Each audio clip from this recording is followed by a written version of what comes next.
Welcome. Today we dive into a topic that's crucial for mental health and personal growth, practicing self-compassion. In a world that often demands perfection, we sometimes forget the importance of being kind to ourselves. This is where self-compassion comes into the picture. But what exactly is self-compassion? In simple terms, it's treating yourself with the same kindness and understanding that you would extend to a good friend. It's acknowledging your struggles and mistakes without judgment and allowing yourself to be human. Now, you might be wondering why self-compassion is so important. Well, in the face of adversity or failure, it's easy to be hard on ourselves. But research shows that self-criticism can be harmful to our mental health, leading to anxiety, depression, and even burnout. On the other hand, self-compassion can be a powerful tool in maintaining mental well-being. It helps us to accept ourselves as we are, to cope with life's challenges more effectively, and to bounce back from setbacks with resilience. Self-compassion is not just a single idea or action, it's a practice that encompasses three crucial components. The first is self-kindness, which means being gentle and understanding with ourselves rather than harshly critical. The second component is common humanity, recognizing that everyone makes mistakes and experiences hardship. It's part of being human. The third component is mindfulness, which involves being aware of our feelings and experiences without trying to suppress or deny them, but also without exaggerating them. Each of these components plays an integral role in practicing self-compassion, and together they can help us foster a more positive relationship with ourselves. Remember, self-compassion is not about eliminating all struggles or becoming perfect. It's about embracing our imperfections and learning to be kind to ourselves amidst our flaws and failures. Stay tuned as we delve deeper into each of these components and explore ways to cultivate self-compassion. First off, let's unravel the concept of self-kindness. It's a term that gets thrown around quite a bit, but what does it truly mean? Well, at its core, self-kindness is about treating ourselves with understanding and forgiveness.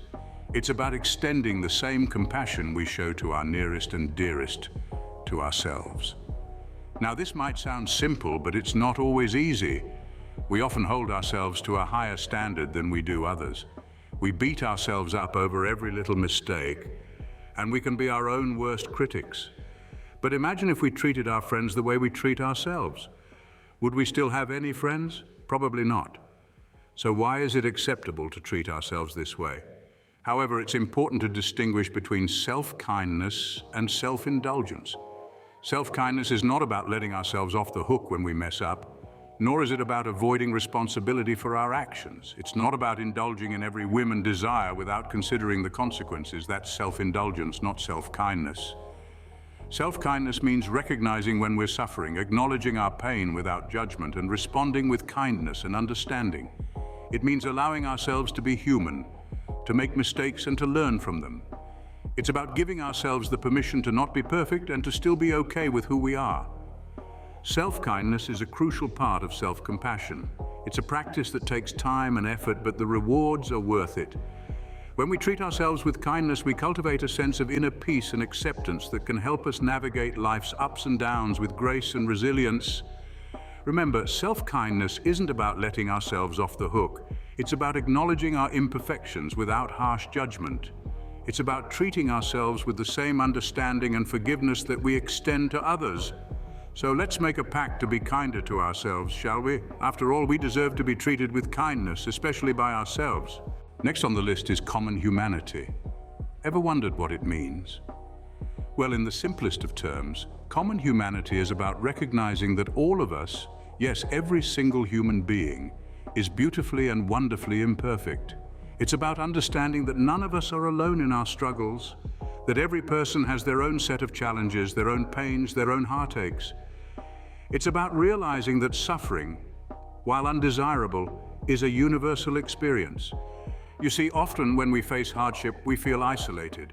We think we are the only ones going through such a tough time. We feel as if the world is against us, that we are singled out in our pain. But the truth is, everyone experiences these feelings. Everyone faces hardship. And that's what common humanity is all about. It's about understanding that suffering is a shared human experience. Imagine you're climbing a mountain. It's tough, it's challenging, and at times it feels like you're the only one struggling. But then you look around and you see others climbing their own mountains. You realize that they too are facing challenges. They too are struggling. And suddenly you don't feel so alone anymore. You feel a sense of connection, a sense of common humanity. Embracing common humanity can be incredibly liberating. It can help reduce feelings of isolation, of loneliness. It can help us feel more connected to others, more part of the world. It can make our struggles feel less personal, less overwhelming, because we realize that it's not just us. It's everyone. We're all in this together. But remember, common humanity doesn't mean we should dismiss our feelings or downplay our struggles. It doesn't mean we should compare our pain to others. Instead, it's about acknowledging our feelings, our struggles, without judgment. It's about treating ourselves with kindness, with compassion, just as we would a good friend. So the next time you're struggling, remember, you're not alone. You're part of this beautiful, messy, wonderfully imperfect tapestry of human existence. In understanding common humanity, we realize that we are not alone in our struggles. Now let's talk about the third component of self-compassion, mindfulness. Have you ever found yourself caught up in a whirlwind of thoughts and emotions, unable to find a moment of peace? That's where mindfulness comes in. Mindfulness is a state of being, a quality of consciousness that encourages us to remain present in the moment. It's like taking a step back and observing your thoughts and feelings from a distance without being swept up in them. But what does it mean to be mindful? It implies being in a non-judgmental state of awareness. This means that you allow yourself to experience your thoughts and emotions as they are, without labeling them as good or bad, right or wrong. You simply observe them as neutral events that come and go, much like clouds floating across the sky. Now, how does mindfulness contribute to self-compassion? Well, in order to treat ourselves with kindness and understanding, we first need to be aware of our struggles and mistakes. That's where mindfulness comes in. It helps us to acknowledge our pain, our shortcomings, and our failures without over-identifying with them.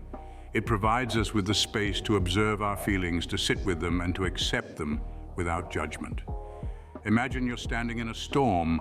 The wind is howling, the rain is pouring, and you're getting swept up in the chaos. But then you realize that you can step back, you can take shelter and observe the storm from a distance. The storm still rages on, but you're no longer in the middle of it. That's what mindfulness does. It doesn't necessarily change the situation, but it changes your relationship with the situation. With mindfulness, we learn to respond to our struggles with kindness and understanding, rather than react out of habit or impulse. We learn to be patient with ourselves, to take a moment to breathe and to navigate our feelings with grace and compassion. And that's the beauty of mindfulness. It's not about achieving a state of eternal happiness or getting rid of negative feelings. It's about embracing the full spectrum of human experience with all its ups and downs, joys and sorrows.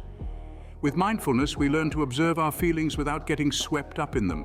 Now that we understand the components of self-compassion, how can we cultivate it in our daily lives? Cultivating self-compassion is akin to tending a garden. It requires consistent attention, nurturing, and most importantly, patience. Let's explore some practical tips to sow the seeds of self-compassion in our daily lives. First, consider journaling. Just like a gardener keeps a record of planting cycles, growth, and changes, keeping a self-compassion journal can be immensely beneficial. Write about your experiences, feelings, and thoughts without judgment. This practice encourages you to confront your emotions honestly, fostering a deeper understanding of yourself. Over time, you'll notice patterns and triggers, making it easier to address them with kindness and understanding. Next, let's talk about meditation. In the hustle and bustle of daily life, it's easy to lose touch with our inner selves. Meditation provides a much-needed pause, a chance to sit with ourselves and our experiences. It's a moment to breathe, reflect, and extend kindness inward. If you're new to meditation, begin with short sessions, gradually increasing the duration as you become more comfortable. Remember, it's not about achieving perfect stillness of mind, but rather about acknowledging thoughts and feelings without judgment. Now let's move on to self-compassion affirmations. These are positive statements that you repeat to yourself, often in front of a mirror. They serve as gentle reminders of your worth and your ability to extend compassion to yourself. Some examples could be, I am worthy of kindness and understanding, or it's okay to make mistakes. They are opportunities for growth. The key is to choose affirmations that resonate with you. and reinforce your commitment to self-compassion. Cultivating self-compassion also involves practicing self-kindness in tangible ways. This could mean taking care of your physical health, setting boundaries, or simply allowing yourself to take a break when needed. It's about recognizing your needs and addressing them with the same care and consideration you would extend to a dear friend. Finally, remember that patience is crucial in this journey. Just like a garden doesn't bloom overnight, self-compassion takes time to cultivate. It's not a linear process, and there will be days when it feels challenging. But that's okay. Each step, each moment of self-awareness, each act of self-kindness is a victory. Consistency is also key. By incorporating these practices into your daily routine, you're not only fostering self-compassion, but you're also building resilience. You're creating a strong foundation of understanding and kindness that will support you through life's ups and downs. Remember, cultivating self-compassion is a journey, not a destination. Just like a garden, it requires constant care and attention. But the rewards, a deeper understanding of yourself, greater resilience, and a kinder relationship with yourself, are well worth the effort. You might be wondering, what's the payoff for all this effort? Well, the benefits of self-compassion are immense. Firstly, self-compassion can be a powerful tool for improving mental health. When we show ourselves kindness and understanding, we are better equipped to navigate emotional turbulence. It helps us to manage stress, anxiety, and depression more effectively. Instead of beating ourselves up over mistakes or shortcomings, we can acknowledge them without judgment. This shift in perspective can foster inner peace and emotional well-being. Secondly, self-compassion can significantly increase resilience. Life is full of challenges and setbacks, but if we cultivate an attitude of self-compassion, these obstacles become less daunting. By practicing self-compassion, we can bounce back from adversity more quickly and easily. It's like an emotional safety net, catching us when we fall and helping us to get back on our feet. Moreover, self-compassion can enhance our personal relationships. When we are kind to ourselves, we are more likely to extend that kindness to others. It encourages empathy and understanding, fostering deeper connections with the people around us. Imagine a ripple effect, where our self-compassion radiates outwards, positively impacting those we interact with. Furthermore, self-compassion can lead to greater life satisfaction. When we stop being so hard on ourselves, we can truly appreciate our accomplishments and experiences. We can celebrate our strengths and progress, no matter how small, and find joy in our journey. Lastly, self-compassion can foster personal growth and self-improvement. By acknowledging our flaws without self-criticism, we open ourselves up to learning and growth. We can see our mistakes not as failures, but as opportunities to learn and improve.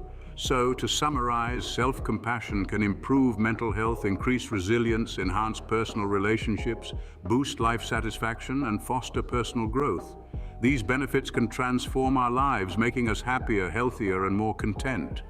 In practicing self-compassion, we not only improve our relationship with ourselves, but also our relationships with others.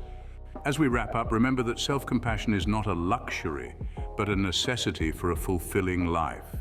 It's the secret sauce that can transform your existence into an enriching journey of self-discovery and growth. Let's take a moment to revisit the key points from our discussion.